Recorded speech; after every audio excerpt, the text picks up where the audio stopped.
Hi കൂട്ടുകാരെ, ഡിജിത്തട്ടിലേക്ക് സ്വാഗതം. ഇന്നിതാ രാവിലെ എണീറ്റ സമയത്തിന് കേട്ടോ നമ്മളെ വളപ്പിലൊരു ചെറിയൊരു മാവുണ്ട്. ആ മാവിൽ കുറച്ച് മാങ്ങ ഉണ്ടായിട്ടുണ്ടായിരുന്നു കേട്ടോ.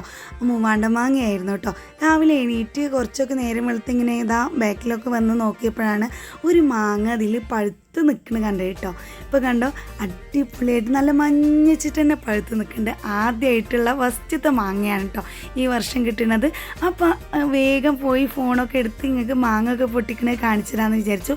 ഒപ്പം തന്നെ ഏതായാലും വീഡിയോ എടുക്കുകയാണല്ലോ, അപ്പോൾ ഒരു മാങ്ങയും കൂടി കട്ട് ചെയ്യാൻ വേണ്ടിയിട്ട് എടുത്തിട്ടുണ്ടായിരുന്നു കേട്ടോ.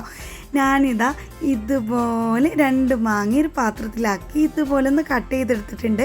എല്ലാവർക്കും മാങ്ങ കട്ട് ചെയ്തിട്ടുണ്ടാവും, എല്ലാവരും ഒരു വിധം കഴിച്ചിട്ടൊക്കെ ഉണ്ടാവും കേട്ടോ. പക്ഷെ നമുക്ക് ആദ്യമായിട്ട് കിട്ടിയപ്പോൾ അത് നിങ്ങൾക്കും കൂടി കാണിച്ചു തരാൻ വിചാരിച്ചിട്ട് ആദ്യമായിട്ടുണ്ടായ മൂച്ചിമത്തെ മാങ്ങയായിരുന്നു കേട്ടോ. എന്തായാലും ഇതുപോലെ നീളത്തിൽ കട്ട് ചെയ്തു. ആദ്യം ഞാൻ ചെറുതാക്കി കട്ട് ചെയ്യാമെന്ന് വിചാരിച്ചു, പക്ഷേ ഇപ്പം അത് നീളത്തിലാണ് കട്ട് ചെയ്തിട്ടുള്ളത്. ഒന്ന് ചെനച്ചിട്ടുള്ള മാങ്ങയും ഒന്ന് നമ്മൾ ആദ്യം കണ്ട അതേ പഴുത്തൊരു മാങ്ങയായിരുന്നു കേട്ടോ. അപ്പോൾ ഏതായാലും വീഡിയോ എടുക്കുകയല്ലേ വിചാരിച്ചിട്ടാണ് 2 മാങ്ങ എടുത്തത്. ഇതുപോലെ മാങ്ങ ഒക്കെ കട്ട് ചെയ്തെടുത്തിട്ടുണ്ട്. അതിലേക്ക് കുറച്ച് മുളക് പൊടി, അതുപോലെ തന്നെ കുറച്ച് ഉപ്പ് ഇട്ടിട്ട് നന്നായിട്ടൊന്ന് കുടഞ്ഞെടുക്കുന്നുണ്ട് കേട്ടോ. ഞാൻ കുറച്ച് പഴുത്ത മാങ്ങ ഉണ്ടായതുകൊണ്ട് തന്നെ വെളിച്ചെണ്ണ ഒന്നും ഒഴിച്ചു കൊടുത്തിട്ടില്ല. നേരെ ഉപ്പും മുളകും പൊടി മാത്രം ഇട്ട് കൊടുത്തിട്ടുള്ളൂ കേട്ടോ. നേരം വെളുത്തേക്ക് തന്നെയാണ് സംഭവം. ഇതുപോലെ ഒന്ന് കുടഞ്ഞെടുത്തിട്ടുണ്ട്. കാണുമ്പോൾ തന്നെ നാവിലൊക്കെ വെള്ളം ഊറി വന്നിട്ടുണ്ടായിരുന്നു. അതുപോലുള്ള ടേസ്റ്റ് തന്നെയായിരുന്നു കേട്ടോ. മൂവാണ്ട മാങ്ങയിലൊക്കെ മുളക് പൊടി ഉപ്പൊക്കെ ഇട്ടിട്ട് കഴിക്കുമ്പോൾ ഇതുപോലെ എല്ലാ ഭാഗത്തും ആയപ്പോൾ ക്ഷമയില്ലാതെ ഞാനൊന്ന് എടുത്ത് കഴിച്ചിട്ടുണ്ട് കേട്ടോ. അടിപൊളി ടേസ്റ്റ് ആയിരുന്നു കേട്ടോ. കണ്ടോ, എല്ലായിടത്തും മാങ്ങ ഉപ്പും മുളകൊക്കെ ആയിട്ടുണ്ടായിരുന്നു. ഇതുപോലെ ഒന്ന് കട്ട് ചെയ്ത് ഒന്ന് കഴിച്ച് നോക്കിയിട്ടുണ്ടായിരുന്നു കേട്ടോ. അപ്പോൾ അടിപൊളി നല്ല ടേസ്റ്റ് ഉണ്ട്. അപ്പം ഞാൻ പിന്നെ മാങ്ങയുടെ അണ്ടിയും കളഞ്ഞില്ല, അതിൽ തന്നെ ഇട്ടിട്ട് നന്നായിട്ട് കുടഞ്ഞു കേട്ടോ. നന്നായിട്ടൊക്കെ കുടഞ്ഞ് സെറ്റാക്കി വെച്ചിട്ടുണ്ടായിരുന്നു.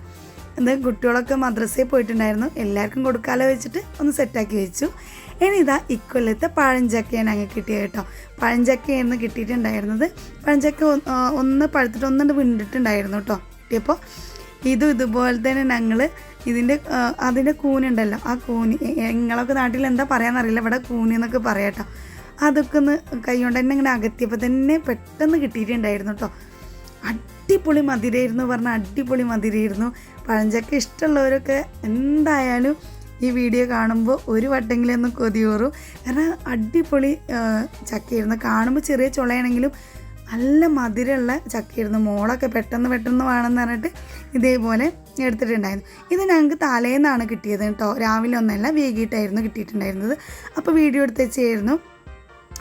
ചക്ക ഒന്ന് കാണിച്ചു തരാമെന്ന് വിചാരിച്ചിട്ട് അങ്ങനെ വീഡിയോ എടുത്തായിരുന്നു. അപ്പോഴാണ് പിറ്റേ ദിവസം ഞങ്ങൾ മാങ്ങയും കൂടി കിട്ടിയത്. അപ്പോൾ 2ഉം കൂടി ഇന്ന് കാണിച്ചിട്ടോ. മക്കളിത് അടിപൊളിയാണെന്ന് പറഞ്ഞാൽ നല്ല മധുരം ഉണ്ടായിരുന്നു പറഞ്ഞാൽ നല്ല മധുരം ഉണ്ടായിരുന്നു കേട്ടോ. ഇതുപോലുള്ള വീഡിയോ ഇനിയും നിങ്ങൾക്ക് കാണണമെന്നുണ്ടോ? നിങ്ങൾക്ക് ഈ വീഡിയോ ഇഷ്ടപ്പെടുകയാണെങ്കിൽ സബ്സ്ക്രൈബ് ചെയ്യാനും ലൈക്ക് ചെയ്യാനും ഷെയർ ചെയ്യാനും മറക്കരുത് കേട്ടോ. അടുത്തൊരു വീഡിയോയുമായി വീണ്ടും കാണാം.